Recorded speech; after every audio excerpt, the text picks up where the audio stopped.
quando eu recebi o convite, eu falei, Senhor, eis-me aqui.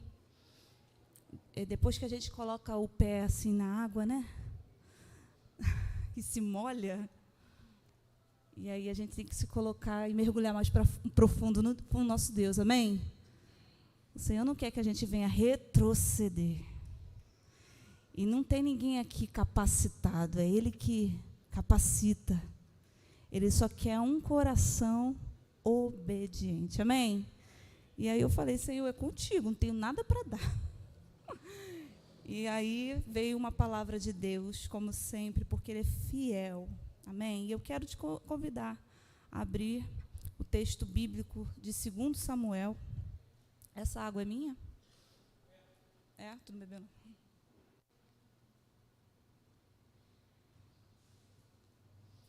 Se você não leu a Bíblia hoje ou essa semana, tu vai ler um pouquinho hoje, tá? Porque nós vamos ler a palavra. Amém. Obrigada, Zinho. Quero convidar a ler, porque tem muita riqueza nesse texto. Não vou, em nome de Jesus, me aprofundar no tempo, mas eu creio que o Senhor vai ministrar. Vamos lá.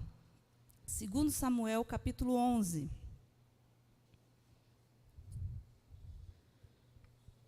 Capítulo 11, a partir do primeiro versículo. Na minha Bíblia, o título fala assim, ó, Davi comete adultério com Betseba. Meu Deus, vamos lá. Decorrido um ano, no tempo em que os reis costumavam sair para a guerra, enviou Davi a Joabe e os seus servos com ele a todo Israel para que destruíram os filhos de Amon e sitiaram Rabá. Porém, Davi ficou em Jerusalém. Uma tarde levantou-se Davi do seu leito e andava passeando no terraço da casa real. Daí viu uma mulher que estava tomando banho, e ela era muito formosa. Só para abrir um parêntese aqui, gente, quem toma banho com a janela aberta, fala para mim. Quem toma banho tem um propósito aí, né? Fecha aspas. Davi mandou perguntar quem era. Disseram-lhe, é Betseba, filha de Eliã, e mulher de Urias, o heteu. Então enviou Davi mensageiros que a trouxessem. Ela veio, e ele se deitou com ela. Tendo-se ela purificado da sua imundícia, voltou para sua casa. A mulher concebeu e mandou dizer a Davi, estou grávida. Depois, a partir do versículo 6, entra Davi e Urias, conforme o título da minha Bíblia. Então enviou Davi mensageiros a Joabe, dizendo, manda-me Urias, o heteu. Joabe enviou Urias a Davi. Vindo, pois, Urias a Davi, perguntou este, como passava Joabe, como se achava o povo, como ia a guerra.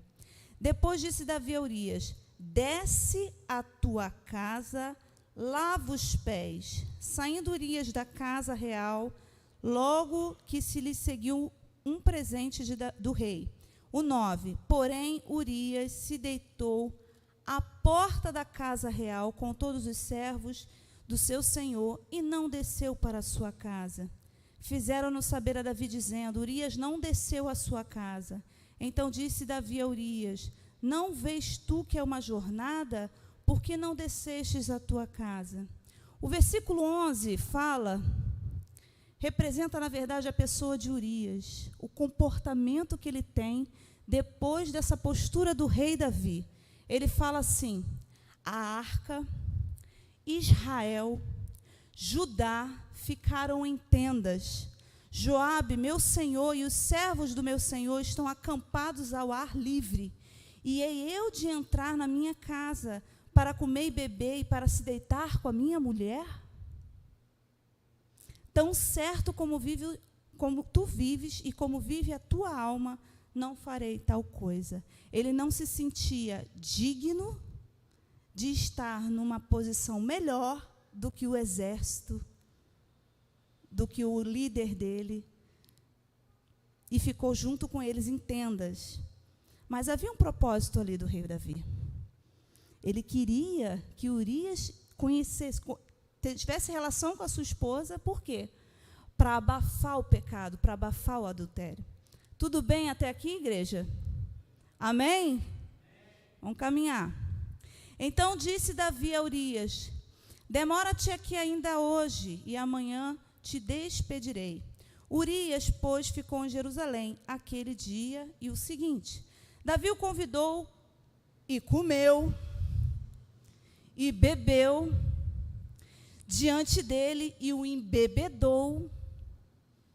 Eu estou falando do rei Davi, o homem considerado segundo o coração de Deus. E o embebedou. À tarde saiu Urias a deitar-se na sua cama com os servos do seu senhor, porém não desceu à sua casa. Pela manhã, Davi escreveu uma carta a Joabe e lhe mandou por mão de Urias. Escreveu na carta dizendo: ponde Urias na frente da maior força da peleja, deixai-o sozinho, para que seja ferido e morra. Tendo, pois, Joabe sitiado a cidade, pôs a Urias no lugar onde sabia que estavam homens valentes. 17. Saindo os homens da cidade e pelejando com Joabe, caíram alguns do povo, os servos de Davi, e morreu também Urias, o heteu. Eu vou ficar até aqui nesse texto do capítulo 11, e eu vou aqui para o 27, 11 e 27. Depois desse evento, passado o luto, Davi mandou buscá-la e a trouxe para o palácio. Tornou-se ela sua mulher e lhe deu à luz um filho. Porém, isto que Davi fizera foi mal aos olhos do Senhor. O capítulo 12 aqui de 2 Samuel, a gente tem um diálogo quando o profeta chega e repreende Davi, diante desse cenário que a gente acabou de ler. Diante de uma situação injusta, Davi é confrontado.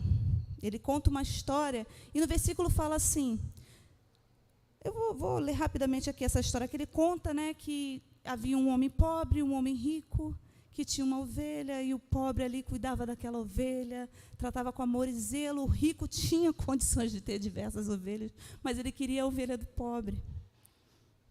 E faz o que faz com aquela ovelha. E aí, só para resumir, e no versículo 5 do capítulo 12, ele fala assim, Davi, então o furor de Davi se encheu sobremaneira contra aquele homem e disse, Natã, tão certo como vive o Senhor, o homem que fez isso deve ser morto. Cheio de autoridade esse rei, né? Só Deus para saber sobre o coração do homem. Só Deus para entender as fontes do coração do homem. Vamos lá. 6. E pela cordeirinha restituirá 4 vezes, porque fez tal coisa, e porque não se compadeceu. Então disse Natã a Davi, tu és este homem. Assim diz o Senhor, o Deus de Israel, eu te ungi rei sobre Israel, eu te livrei das mãos de Saul. Dei-te a casa do teu Senhor e as tuas mulheres em teus braços, e também te dei a casa de Israel e de Judá. E se isso fora pouco, eu teria acrescentado tais e tais coisas. O profeta, boca de Deus, falando para o rei. 9. Por que, pois, desprezastes a palavra do Senhor, fazendo o que era mal perante ele? Eu vou parar aqui nesse texto. A gente vai ler mais a Bíblia. Mas por que, Renata, você está lendo esse texto? Eu vejo uma pessoa, se a gente for estudar a vida de Davi, você vai ver que ele foi escolhido rei de Israel, não foi porque ele era ruivo, não foi porque ele era bonitinho, ou porque ele só era um desprezado entre os irmãos. Ele é tadinho, ele é desprezado, eu vou honrar. Não, porque Davi era um homem segundo o coração de Deus. Era um adorador. Ele continuou sendo um adorador. A história não termina assim. Vem a misericórdia de Deus. Mas Davi não era qualquer um. E eu, entendendo essa história aqui, eu vejo uma pessoa que, infelizmente, caiu e caiu feio. Se deixou levar das fontes do coração. Aqui no momento do louvor, a Rayane cantou uma canção, ela falou sobre coração. Meu Deus, é isso, né? Eu quero me apaixonar outra vez, né? No início fala, né? Abre o meu coração, quero sentir. Aí o Júnior vem com a palavra de oferta falando do coração de Salomão, um coração compreensível. E esse é o tema que eu quero trazer para essa noite. E eu te pergunto, se o Senhor ele olhar para o teu coração, o que ele encontra hoje? Será que ele encontra um coração rendido? Um coração quebrantado?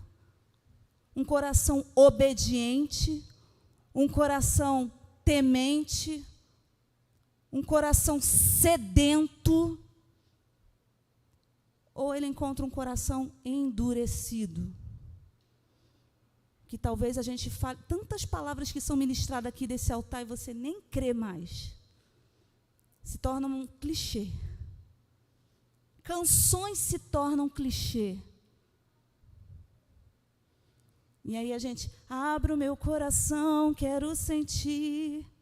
Será que eu quero sentir? Será que eu quero me apaixonar de novo? Será que eu quero acordar de novo pelas madrugadas? Será que eu não preciso voltar à essência do primeiro amor, das primeiras obras? O desejo de estar na casa do Senhor, o desejo de estar orando em todo o tempo. Aqui deve ter pessoas aqui que já têm 10 anos de evangelho, 20 anos de evangelho. Tem novo convertido também. Mas quando o Senhor veio com essa palavra, Ele veio ministrando na minha vida o seguinte. Ele deseja, na verdade, que a igreja tenha o coração da igreja primitiva. Onde as pessoas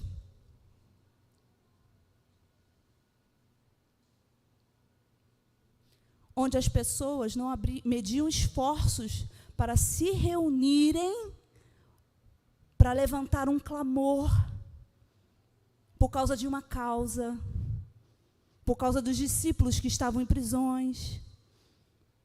Hoje, desculpe, meu irmão e minha irmã, desculpe, eu vou ter que falar, porque é algo que eu tenho vivido, e eu falo isso com muito temor no meu coração. Você chama para orar, a igreja não vem.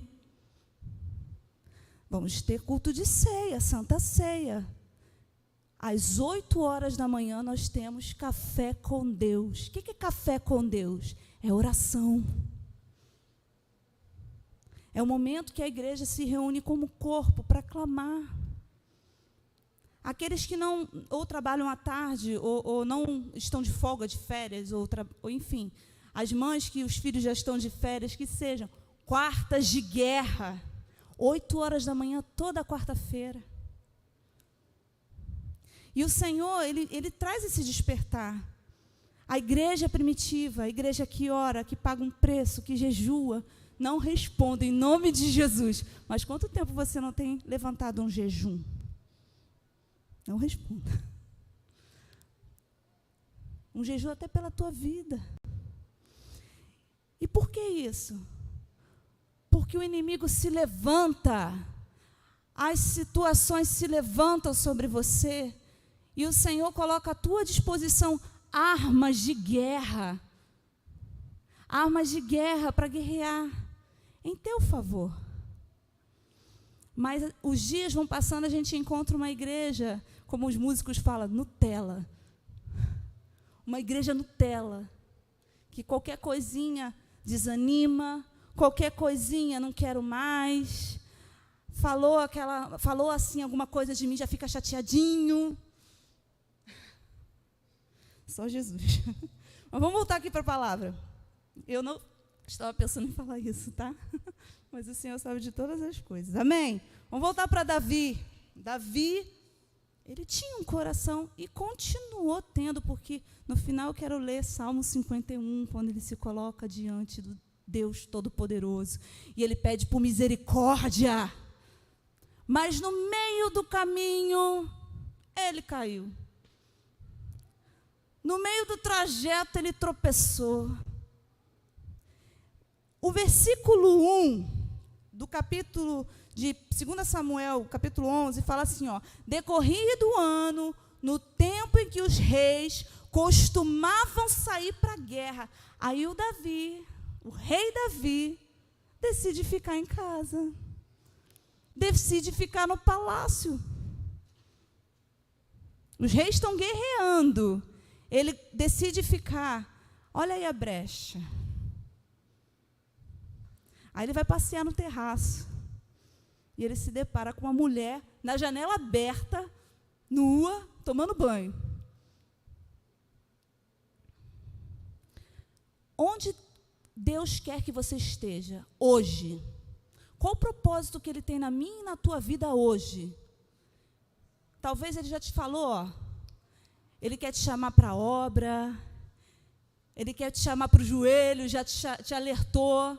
Volta para casa. Se tem alguém aqui que está em cima do muro, volta para mim. Qual é o lugar que o Senhor quer que você esteja hoje?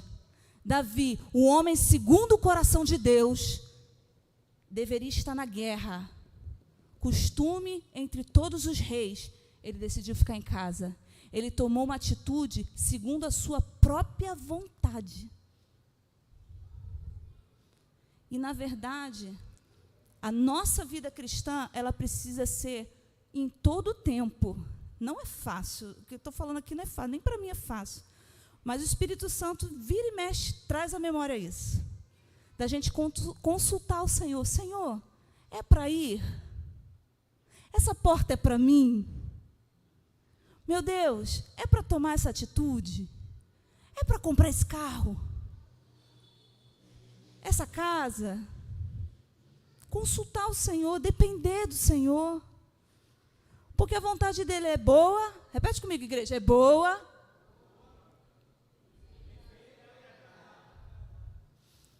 E na maioria das vezes a gente faz a nossa vontade, né? Nem consulta o Senhor. Eu creio que se ele tivesse chamado um profeta aqui, é para mim ir para a guerra ou não? O Senhor ia responder, sim, é para você ir para a guerra. Amém? E aí, eu queria compartilhar outros textos aqui com vocês, porque assim, quando eu fiz essa pergunta, né, como está o seu coração diante do Senhor? Nós servimos um Deus soberano, amém? Servimos um Deus onipotente, onipresente, um Deus que te sonda e que te conhece, e sabe o que você está passando, sabe da sua necessidade. Ele sabe como você chegou aqui, nessa igreja, nessa noite. Ele conhece os teus pensamentos. E aí, essa é a pergunta. Como está o teu coração? Provérbios 21, 2 fala assim, ó. Todos os caminhos do homem lhe parecem justos, mas o Senhor pesa o coração. Quando eu falei aqui, né, sobre você colocar diante do Senhor, Senhor, é para fazer, não é para fazer? Todos os caminhos do homem lhe parecem justos, mas quando eu tenho uma vida diante de Deus, uma vida de dependência, de oração, de busca, de clamor, Ele traz um pesar. Você pode não ouvir a voz do Senhor, mas você sente paz. Você sente paz. O Senhor, Ele vai sinalizar. É interessante que nosso Deus é um Deus que está o tempo todo falando. E não é só com voz audível, não. Ele fala, Ele fala, Ele fala. A gente ouviu aqui na oferta, adquire, pois, sabedoria. Adquire, pois, entendimento. Deus está falando, isso aqui é um manual de vida. Mas as distrações me levam a não investir tempo na palavra de Deus. E eu não sou a primeira a falar isso aqui, não. Toda hora a gente ouve, lê a palavra, busca conhecimento da palavra. Aí eu chego em casa, eu tenho que ver um filme, eu tenho que comer pipoca, né, com meu marido. Enfim, aí chega no dia seguinte, eu acordo em cima da hora, eu estou atrasada, eu vou trabalhar, não consigo nem fazer um devocional. Aí chega no trabalho, só Jesus na causa, aquele patrão que fica me perseguindo. Chega na hora do almoço, que preguiça. Saio cedo, vamos ver, o que a gente vai fazer hoje? Vamos para o shopping. Isso não é pecado. Mas a vida vai passando e o nosso tempo de excelência com Deus vai ficando para depois. E aí sabe o que acontece? Vai apertar, o deserto vai vir. A dificuldade vai vir. Aí tu vem correndo para a igreja, dobra o teu joelho no altar. Socorro, Jesus. Eu ia falar depois, mas eu vou até ler agora aqui, ó. Oséias 2,14. Portanto, eis que eu atrairei e te levarei para o deserto e lhe falarei o coração. Aí vem a luta, vem a dificuldade, te leva para o deserto, porque aí só assim eu vou ouvir meu Deus. Gente, o Senhor deseja, Ele anseia que você o adore, não só na dificuldade, mas na bonança, no silêncio, quando Ele não responde. Ele deseja que você tenha um coração rendido. O nosso Deus é um Deus, sabia que Ele é um Deus de rituais? Sabe por quê? Desde o Éden, Ele tinha a hora marcada com Adão. Desde o Éden, Ele tinha aquela hora certinha de encontro. Uma vez eu compartilhei na quarta de guerra e falei, um testemunho, lá na Apacentar. Lá todo dia, 6 horas da manhã, não sei se ainda tem, acredito que tenha, tinha oração. 6 horas da manhã, Aí eu fiz um propósito com Deus, de ir de segunda a sexta. E ia, se não tivesse dinheiro, eu ia andando da minha casa até Apacentar. Entendeu? Tinha dia que era bicicleta, enfim. Até que chegou um dia, assim, uma semana que eu não fui. Sabe como é que é a carne? Cansada, não fui. Aí o pastor Márcio, no culto, ele falou assim, Renata, Jesus estava bem no altar te esperando. Porque ele sabia, às vezes ele aparecia lá, estava orando. Jesus bem estava no altar te esperando, mas você não veio. Porque ele tinha um encontro comigo ali toda manhã. Ele é fiel. Se você se comprometer, no mesmo horário, se colocar diante do teu Deus, em fidelidade, Ele não precisa provar que Ele é fiel. Mas se você for fiel, no teu cantinho de oração, teu quarto fechado, não tem espaço na minha casa, vai para o banheiro, vai para algum lugar, vai para o terraço. Vai chegar uma hora que antes de você chegar naquele espaço ali, você vai ficar arrepiado, porque o Senhor já está lá, te esperando. Assim era com a igreja primitiva. E o Senhor ministrou isso no meu coração. Eu quero a minha noiva. Eu quero, vem para mim. Vem me adorar. Não só no templo. O templo é lugar de continuar o culto. O culto começa em casa. Aqui é lugar para você ser um instrumento de Deus na vida de outros que vão chegar aqui nessas portas com sede e fome. E você vai ter o que dar. Você tem para dar. Porque o nosso Deus me criou e te criou para relacionamento. Ele não te criou, Ele vai te dar, porque nosso Deus, Ele quer o nosso melhor.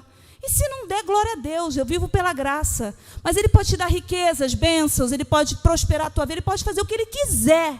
Mas o propósito que Ele tem sobre as nossas vidas é relacionamento.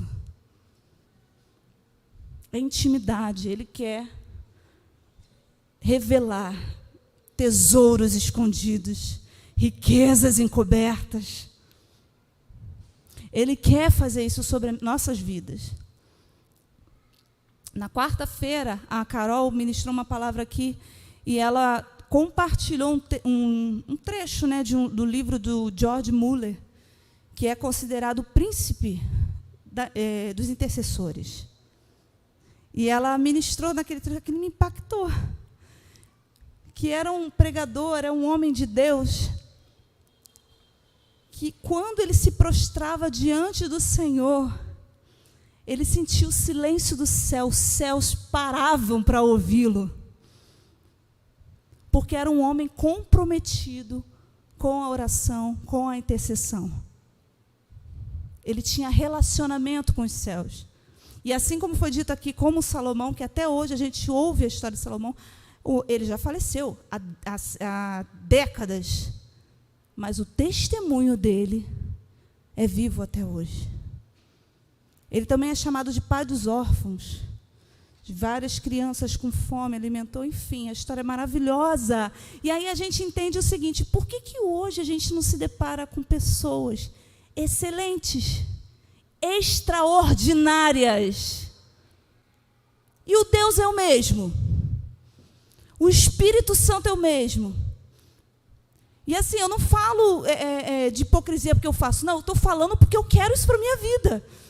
Eu quero buscar. Sabe como tapa na cara? Pá, pá. Meu Deus, eu não faço nada. Eu não faço nada no reino. Se for comparar com homens como esse. Homens da própria palavra de Deus. Que tanto fizeram. Que tanto tiveram a oportunidade de ter um relacionamento com esse Deus. Amém? Aleluia! E aí, sabe o que a gente encontra? Corações endurecidos. É uma resistência para estar na casa de Deus. É uma resistência para servir com excelência. Parece um fardo. Parece um peso. Você vai para a igreja? Não sei. Escolhe culto. Eu sei que os pastores vão ouvir isso, mas assim, está no meu coração. Eu não estou aqui para ficar puxando a orelha de ninguém, mas o nosso Deus é amor, mas Ele também é fogo consumidor. Ele quer de você o melhor. E aí, quando tem uma viagem, a gente chega no horário certo, as malas já estão prontas a semana inteira. Você quer ir para a praia? Tu está lá 6 horas da manhã. Mas quando é para a igreja, até vem, até é pontual. Mas como é que está teu coração? Está fazendo para agradar quem? Amém? E o Senhor deseja que a gente dê o melhor para Ele, amém? Porque Ele é digno. Ele é digno. Ele é digno, Ele deu o melhor. Ele deu o seu único filho. Jesus pagou um preço de sangue. Ele morreu como um cordeiro mudo, por mim e pela tua vida. Ele pagou um preço, Ele levou sobre si as nossas dores, as nossas enfermidades. O castigo que nos traz a paz estava sobre Ele, e pelas suas pisaduras nós fomos sarados. E aí eu me coloco, eu não estou aqui para acusar ninguém, eu me coloco, que eu sei que eu preciso melhorar. Eu preciso chegar diante da casa do Senhor com um coração rendido, dependente, entendendo que eu preciso de mais de Deus, que vai ser um lugar que vai trazer alimento, porque o corpo está junto, é comunhão, isso traz saúde espiritual, isso traz vida. Você se permite ser renovado, porque você vem de uma forma, e a vontade do Senhor é que você vá para casa de outra forma.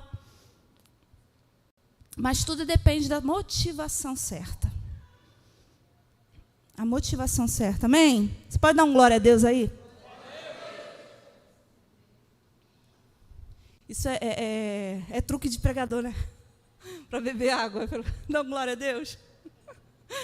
Glória a Deus, gente, é uma palavra para exortar, mas é uma palavra para trazer vida, para trazer renovo. Sabe o que eu percebo? Que a igreja está cansada. A igreja está cansada. E só tem uma coisa que pode te renovar. Eu vou ler um texto aqui, que está escrito em Mateus 11, 28, e você conhece. Parece que é uma palavra que é para o mundo, tá? Mas é para você.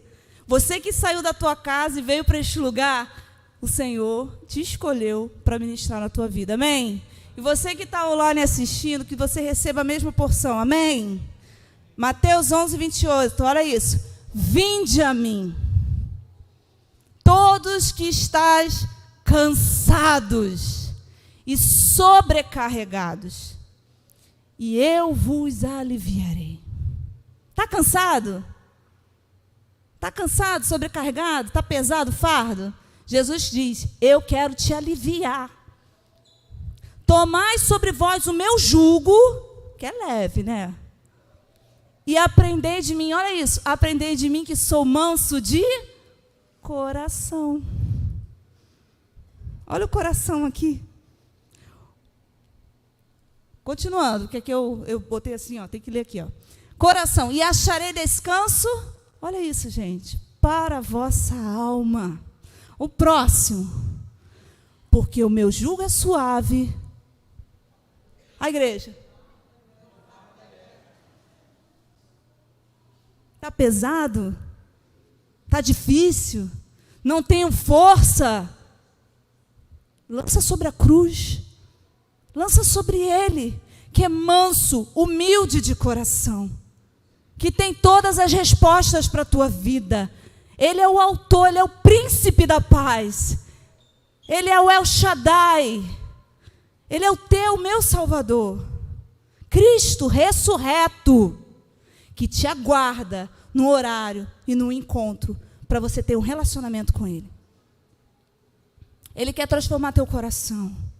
Eu profetizo na autoridade do nome de Jesus que vocês vão sair daqui. Eu vou sair daqui nessa noite com um coração renovado. Que o Senhor possa trazer a motivação lá, ó, das primeiras obras, do primeiro amor, do desejo de buscar o Senhor, quando para mim nada mais importava. Eu só queria conhecer Jesus.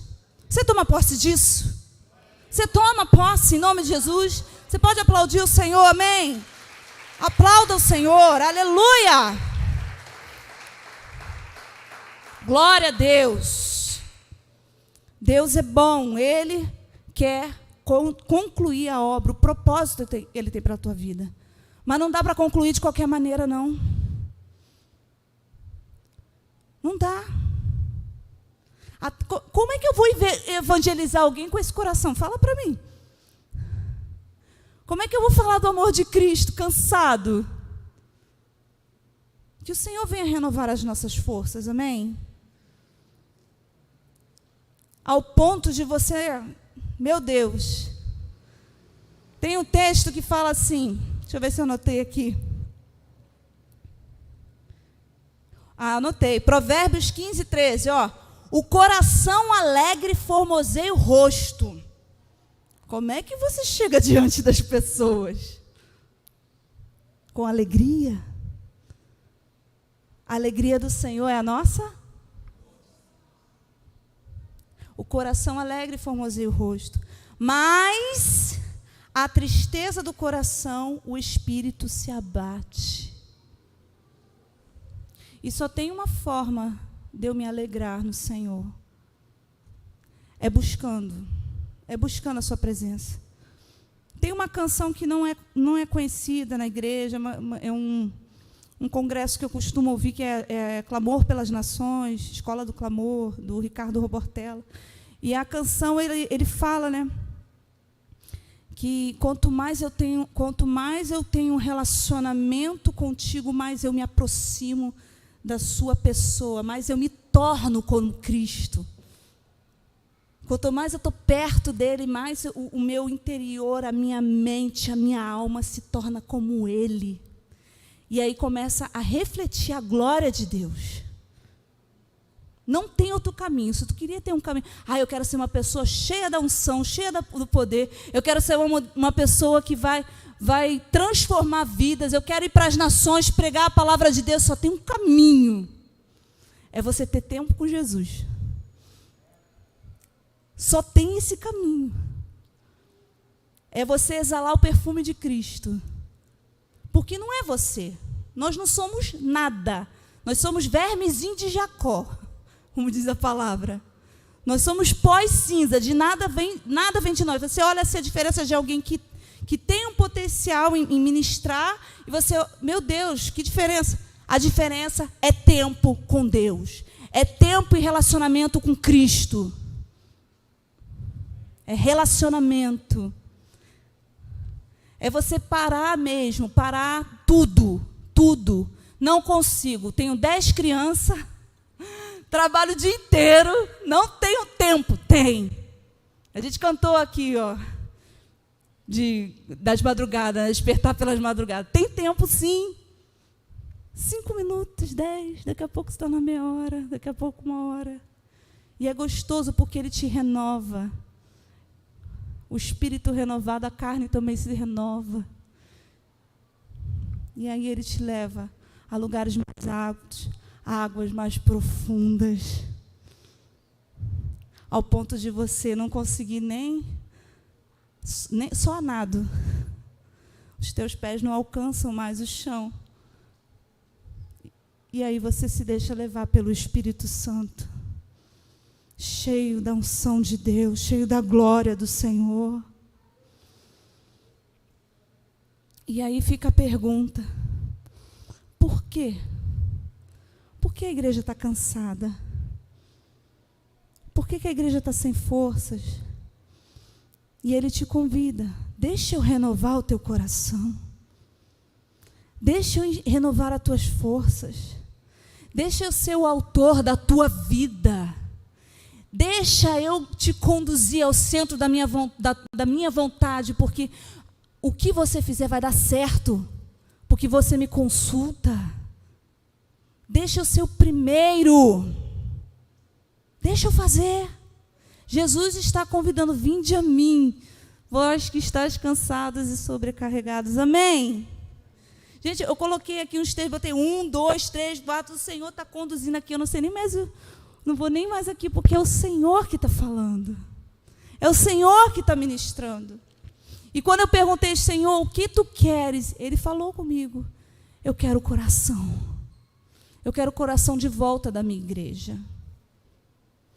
Eu quero a minha igreja rendida aos meus pés.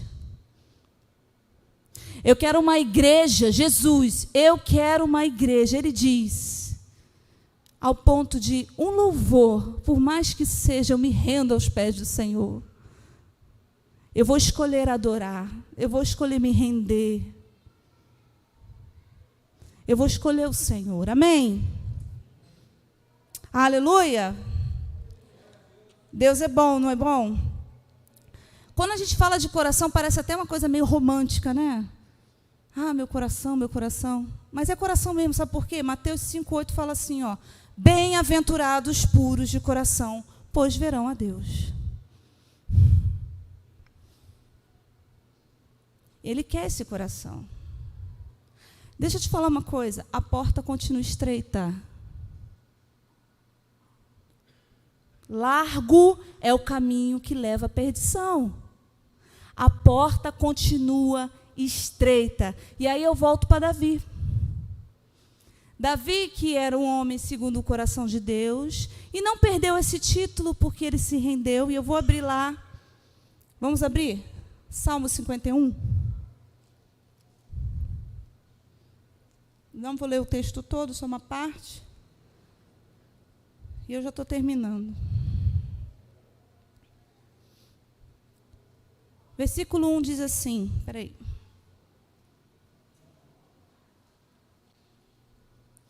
Compadece de mim, ó Deus, segundo a tua benignidade e segundo a multidão das tuas misericórdias, apaga as minhas transgressões, lava-me completamente da minha iniquidade, purifica-me do meu pecado. Davi reconheceu que ele estava errado. Davi reconheceu o seu pecado e pede por misericórdia. Pois eu conheço as minhas transgressões e o meu pecado está sempre diante de mim. Pequei contra ti somente e fiz o que é mal perante os teus olhos, de maneira que serás tido por justo no teu falar e puro no teu julgar. Eu nasci na iniquidade e em pecado me concebeu a minha mãe. Eis que te comprases na verdade, no íntimo e no recôndito. Me fazes conhecer a sabedoria. Purifica-me com ísopo e ficarei limpo. Lava-me e ficarei mais alvo que a neve. Faze-me ouvir júbilo e alegria, para que exultem os olhos que esmagastes. Esconde o teu rosto os meus pecados e apaga todas as minhas iniquidades. Vamos ler junto o versículo 10, igreja? Vamos ler junto? Cria em mim, ó Deus, um coração puro e renova dentro de mim um espírito inabalável. Próximo. Não me repulses da tua presença, nem me retires o teu Santo Espírito. Com excelência, Davi soube chegar diante da graça do Senhor. E nós temos um Deus que é infinito em misericórdia. É perdoado, mas teve consequência do pecado, tá? Teve consequência. Se você for estudar um pouquinho sobre a história de Davi, você vai ver. Teve incesto, teve morte, irmão matando irmão, filho competindo no reino. Davi morreu sozinho. Mas não é essa a palavra de hoje. Eu quero voltar aqui para a postura de Davi, que chegou diante desse Deus reconhecendo o seu pecado. Pecado, vamos lá, a gente fala de pecado, a gente pensa logo em coisa grotesca, né? Que também não está isento. Mas quando a gente deixa de ter uma vida rendida e dependência ao Senhor e tomar atitude, a gente está pecando contra nós mesmos. Quando você deixa de ser um adorador e se permite ser um religioso, é pecado. Você deixa de crer num Deus que fez tanto. Quero trazer à memória aquilo que me dá esperança. Olha para o teu passado e veja o que Deus já fez na tua vida e você ter chegado até aqui. É motivo para se alegrar ou não é? Mas eu murmuro.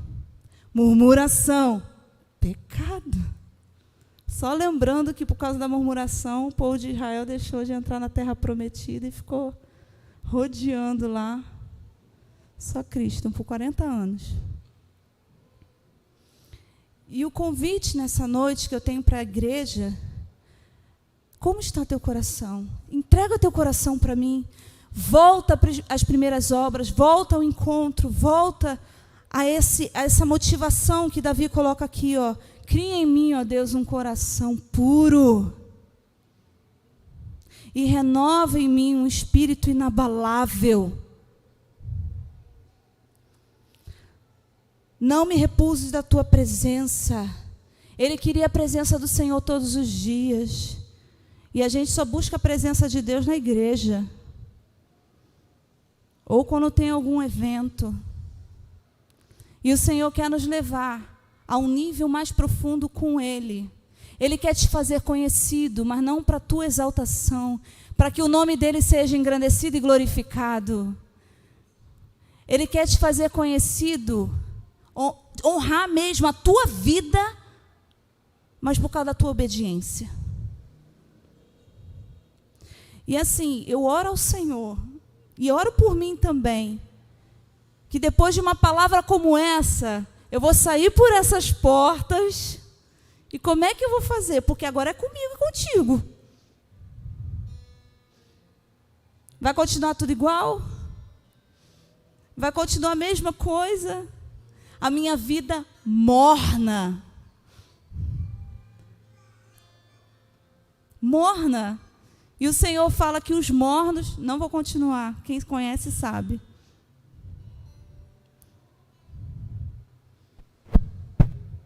Ele quer você perto.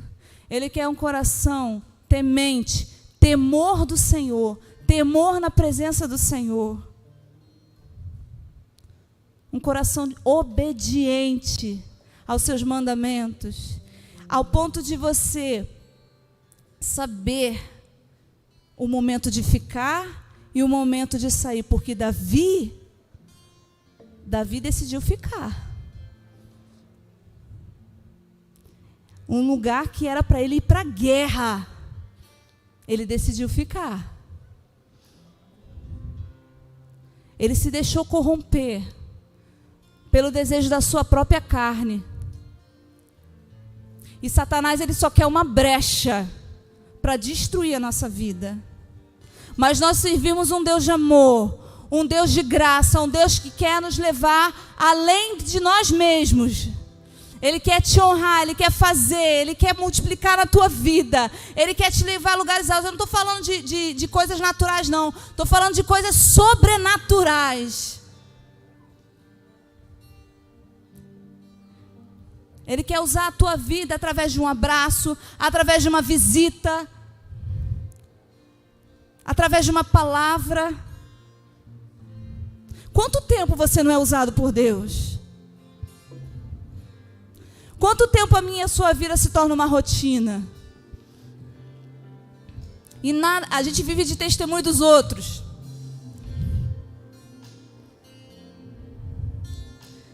Deus me perdoe. Não, Deus gosta, mas me perdoe, meu irmão.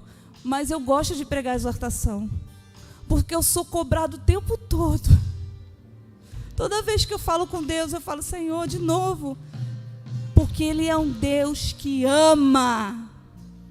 Ele é um Deus que cuida e exorta, admoesta. Ele é um Deus que te leva de volta e conserta a vereda da tua vida. Ele não quer, tem até um livro do Max Lucado que fala assim, Ele te recebe da forma que você está, mas Ele não está satisfeito do jeito que você está. Ele quer transformar. Ele quer te fazer melhor. Ele quer que você saia daqui consciente, entendendo que tem coisas melhores para a tua vida. Ele não vai fazer por você. Ele já te deu isso aqui, ó, o manual. Agora, eu não tenho resultados diferentes se eu tenho posturas iguais. A minha vida é a mesma coisa, todo dia. Mas enquanto eu não mudar, enquanto eu não decidir obedecer, enquanto eu não desejar fazer diferente, melhor, orar mais, jejuar, buscar, me consagrar, dizer não para o pecado, para a vontade dessa carne, dizer não para mim mesmo, para minhas vontades e fazer a vontade do Pai. Alguma coisa vai começar a acontecer na tua vida. Alguma coisa. E aí aquele versículo que fala assim, ó, coisas grandes e firmes que nem olhos viram, nem ouvidos ouviram, e nem jamais penetrou no coração do homem o que Deus tem preparado para aqueles que o amam. Você ama Jesus? Você ama Jesus? Eu não acredito que tem alguém aqui que não ame Jesus. Ele quer fazer, mas Ele quer relacionamento. Ele quer entrega. Ele quer renúncia. Ele quer crente mesmo, aquele crente do fogo, aquele crente que arde por vidas, aquele crente que diz não mesmo para o pecado, aquela adolescente que é virgem mesmo. Ele quer pessoas das primeiras obras. Que a gente não venha se contaminar com esse mundo. Porque ser crente hoje parece que está fácil. E tem coisas entrando na igreja. E o Espírito Santo não mudou. Sabe qual é o desejo do Espírito Santo de Deus? É que você exalte a Jesus. É que você engrandeça Jesus. Porque Ele foi o único, sem pecado, justo nessa terra, que viveu entre nós e deu o seu maior testemunho. E como diz o apóstolo Paulo, sede meus imitadores como eu sou de Cristo. Não é fácil, mas é possível. É possível. E eu falei com Deus, eu falei, Senhor, que essa seja o ardor do meu coração. Eu quero isso para mim. Se amanhã ou depois você olhar para mim e ver outras motivações, me perdoe. Ore até pela minha vida. Mas eu tenho pedido ao Senhor, Senhor, não me deixe esquecer. Porque o Senhor tem coisas melhores. Ele tem um chamado. Ele tem um chamado para a tua vida e para a tua casa.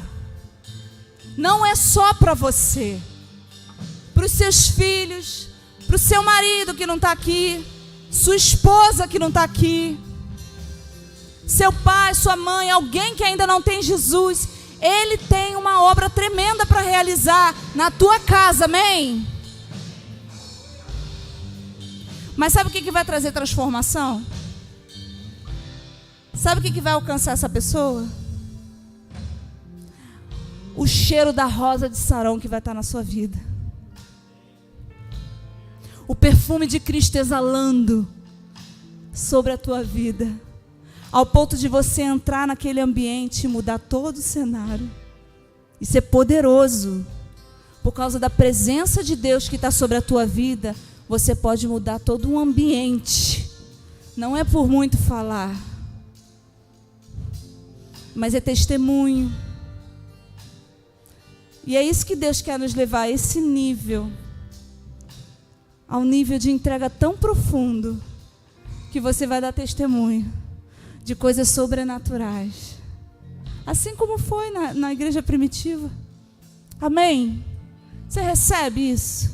Você recebe essa palavra? Você toma posse dessa palavra em nome de Jesus? Você pode dizer,